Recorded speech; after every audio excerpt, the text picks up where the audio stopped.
그들이 상 앞에 앉아 있을 때에 여호와의 말씀이 그 사람을 데려온 선지자에게 임하니 그가 유다에서부터 온 하나님의 사람을 향하여 외쳐 이르되 여호와의 말씀에 내가 여호와의 말씀을 어기며 내 하나님 여호와께서 내게 내리신 명령을 지키지 아니하고 돌아와서 여호와가 너더러 떡도 먹지 말고 물도 마시지 말라 하신 곳에서 떡을 먹고 물을 마셨으니 내 시체가 내 조상들의 묘실에 들어가지 못하리라 하셨느니라 하니라. 그리고 자기가 데리고 온 선지자가 떡을 먹고 물을 마신 후에 그를 위하여 나귀의 안장을 지으니라. 이에 그 사람이 가더니 사자가 길에서 그를 만나 물어 죽이매 그의 시체가 길에 버린 바 되니 나귀는 그 곁에 서 있고 사자도 그 시체 곁에 서 있더라. 지나가는 사람들이 길에 버린 시체와 그 시체 곁에 선 사자를 보고 그 늙은 선지자가 사는 성읍에 가서 말한지라. 그 사람을 길에서 데리고 돌아간 선지자가 듣고 말하되 이는 여호와의 말씀을 어긴 하나님의 사람이로다. 여호와께서 그에게 하신 말씀과 같이 여호와께서 그를 사자에게 넘기심에 사자가 그를 찢어 죽였도다 하고 이에 그의 아들들에게 말하여 이르되 나를 위하여 나귀의 안장을 지으라. 그들의 안장을 지으매 그가 가서 본즉 그의 시체가 길에 버림바 되었고 나귀와 사자는 그 시체 곁에 서 있는데 사자가 시체를 먹지도 아니하였고 나귀를 찢지도 아니하였더라. 늙은 선지자가 하나님의 사람의 시체를 들어 나귀에 실어 가지고 돌아와 자기 성읍으로 들어가서 슬피 울며 장사하되 곧 그의 시체를 자기의 묘실에 두고 오호라 내 형제여 하며 그를 위하여 슬피 우니라. 그 사람을 장사한 후에 그가 그 아들들에게 말하여 이르되 내가 죽거든 하나님의 사람을 장사한 묘실에 나를 장사하되 내 뼈를 그의 뼈 곁에 두라. 그가 여호와의 말씀으로 베델에 있는 제단을 향하고 또 사마리아 성읍들에 있는 모든 산당을 향하여 외쳐 말한 것이 반드시 이룰 것임이니라. 여로보암이 이 일 후에도 그의 악한 길에서 떠나 돌이키지 아니하고 다시 일반 백성을 산당의 제사장으로 삼되 누구든지 차원하면 그 사람을 산당의 제사장으로 삼았으므로 이 일이 여로보암 집의 죄가 되어 그 집이 땅 위에서 끊어져 멸망하게 되니라. 하나님의 사람이 유다에서부터 베델로 올라가서 우상숭배 금송아지 제단을 분향하는 여로보암 왕에게 북이스라엘 왕에게 하나님의 말씀을 선포하고 돌아오는 길에 있었던 일입니다. 하나님은 아무것도 먹지도 마시지도 말고 유다로 다른 길로 돌아가라고 하셨는데 여로보암의 권면에는 잘 단호하게 거절을 하고 내려오다가 베델을 한 늙은 선지자의 말을 차마 거절하지 못하고 거기에 미혹되어서 그의 집을 따라가게 되고 먹고 마십니다. 그리고 그 불순종 때문에 죽게 돼요.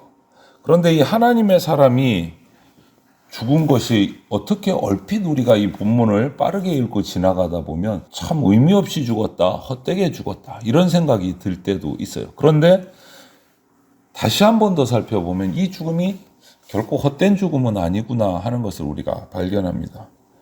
왜냐하면 놀랍게도 이 죽음 때문에 하나님의 사람의 죽음을 통해서 거짓말을 하고 미혹을 했던 그 베델의 늙은 선지자가 변화가 일어났어요. 그리고 또 이 하나님의 사람의 죽음은 여로보암 왕에게 북이스라엘 왕에게 경고의 메시지가 또 됩니다. 늙은 선지자와 그에게 불림받아서 상 앞에 앉은 하나님의 사람은 여호와의 책망을 듣습니다. 여로보암에게 하나님의 경고는 외쳤지만 정작 자신이 하나님의 말씀에 불순종한 일로 인해서 책망을 받게 됐어요. 그 결과 돌아가는 길에 사자에게 물려서 죽게 됩니다. 이 본문에서 그런데 우리가 또 다른 놀라운 광경을 볼 수 있는 것이 무엇이냐 하면 그 불순종하고 돌아가는 이 하나님의 사람에게 사자가 나타나서 그를 물어 죽입니다. 그런데 그 다음이 중요해요. 하나님의 뜻에 따라서 사자는 그 하나님의 사람을 물어 죽였어요. 그런데 그 다음에 자기 본능을 억제하고 먹지 않고 그 옆에 그냥 있는 거예요. 물어 죽였으면 맹수는 뜯어 먹든지 어떻게 하든지 할 텐데 그냥 물어 죽인 걸로 끝나고 어디 가지 않고 그 옆에 딱 앉아 있어요. 그리고 나귀는요. 사자를 보면 다른 동물들은 도망가기 바빠요. 맹수 앞에서 본능적으로. 그런데 그 본능적인 두려움을 이기고 나귀가 또 자기 주인의 시체 옆에서 시체를 지키고 기다리고 있어요. 일반적이지 않은 거예요. 뭡니까? 동물조차도 하나님의 뜻에 순종하는 거예요, 지금. 물어 죽이는 것으로 끝나고 사자는 그 옆에 가만히 앉아 있고 나귀도 사자 옆에 그대로 같이 있는 거예요. 두려움을 이기고 하나님의 명령에 순종하는 거예요. 동물조차도. 오히려 부름받은 사람이 순종하지 못해서 죽임을 당했어요. 이런 모습을 보면서 우리 영적으로 경각심을 가져야 됩니다. 우리가 영적으로 깨어서 끝까지 하나님 말씀에 순종하지 않으면 우리 역시도 하나님의 사람인 선지자도 마찬가지인데 우리 역시도 불순종의 죄를 짓게 되고 하나님께 책망받을 수 있게 된다. 이 소식을 하나님의 사자가 자기 집에서 떠나서 나귀를 타고 가다가 죽었다는 소식을 늙은 선지자가 집에서 듣습니다. 하나님의 사람이 자신이 받아서 전한 하나님 말씀대로 죽었다는 소식을 들어요. 그때 늙은 선지자가 변화되기 시작합니다. 여호와의 말씀을 어겼기 때문에 죽었다. 여호와의 말씀을 어겼기 때문에 죽었다. 그리고는 자신도 그 시신이 있는 장소로 갑니다. 가서 보았더니 시신이 사자에게 물려서 찢겨 죽은 다음에 사자와 나귀가 그 시신 옆에 그대로 기다리고 있어요. 그것을 보면서 이게 그냥 단지 우연한 사고가 아니고 하나님의 심판이었다라는 것을 확인하게 되는 거예요. 사자와 나귀가 그 자리에 가만히 있어요. 이게 볼 수 없는 장면인 거예요. 이 사건을 통해서 이 베델의 늙은 선지자는 하나님의 말씀을 불순종하는 것이 얼마나 무서운 결과를 가져오는지를 알게 되는 거예요. 여러분, 하나님의 말씀은 반드시 이루어지고 우리는 말씀을 이루시는 하나님을 두려워할 줄 알아야 됩니다. 하나님의 말씀을 가볍게 여겨서는 안 돼요. 개인적인 묵상 또 함께 드리는 예배를 통해서 하나님이 우리에게 어떤 마음을 주시고 무엇을 말씀하실 때 그것을 우리 가슴 깊이 간직하면서 순종해야 돼요. 가볍게 여기면 안 된다라는 거예요.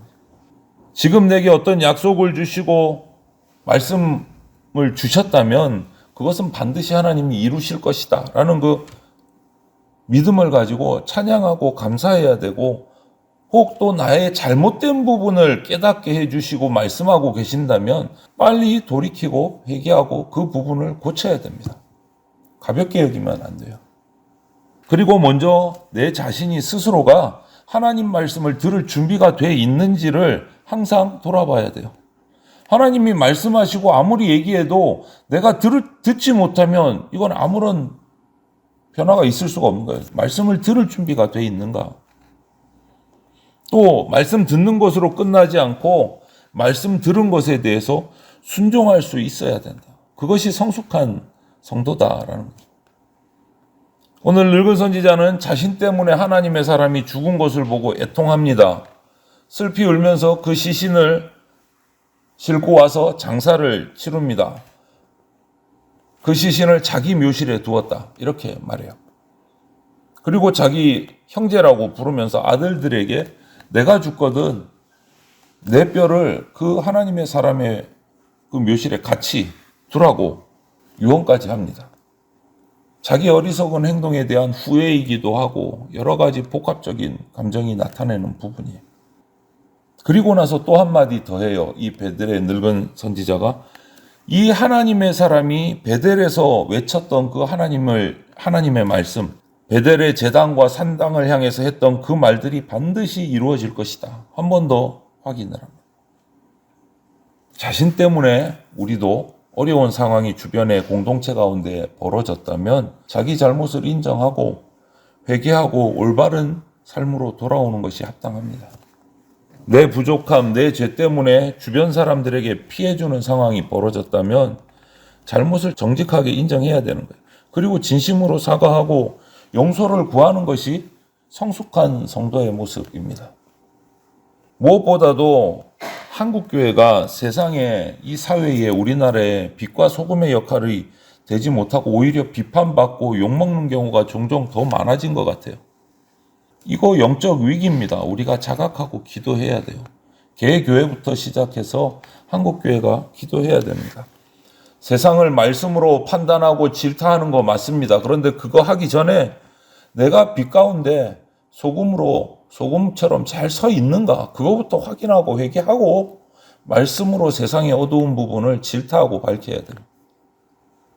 하나님의 사람이 죽은 일을 통해서 베델의 늙은 선지자는 자기 잘못을 깨닫고 삶을 돌이켜요. 그런데 오늘 읽은 마지막 본문이 뭐라고 되어 있습니까? 이와는 대조적으로 북이스라엘의 왕이 된 여로보암은 그렇지 못해요. 여전히 자기 죄를 깨닫지 못하고 계속 악행을 행합니다. 오늘 본문 말씀 마지막 부분이 그거잖아요. 하나님의 사람의 죽음은 여로보암을 향한 하나님의 또 한 번의 엄중한 경고인 거예요. 그 하나님의 사람이 하나님의 명령을 선포하고 돌아오는 길에 베델에서 먹고 마시지 말라는 명령을 어겼을 때 그 하나님의 사람조차도 죽임을 당했어요. 불순종으로. 그 정도의 그 결과가 나왔다면 여로보암은 어떨까? 우상을 만들고 제사장도 마음대로 세우고 제사제도도 마음대로 바꾸고 절기도 마음대로 바꾸고 이 결과는 어떨까? 더 무서운 결과를 우리는 예측할 수 있다라는 거예요. 죄에 빠진 채 하나님의 경고의 말씀을 듣지 않으면 자기 자신뿐만 아니고 공동체까지도 악에 빠지게 됩니다. 그 사람이 지도자였을 경우에는 더 엄청난 참혹한 결과가 온다는 거예요. 그래서 우리는 스스로 돌아봐야 돼요.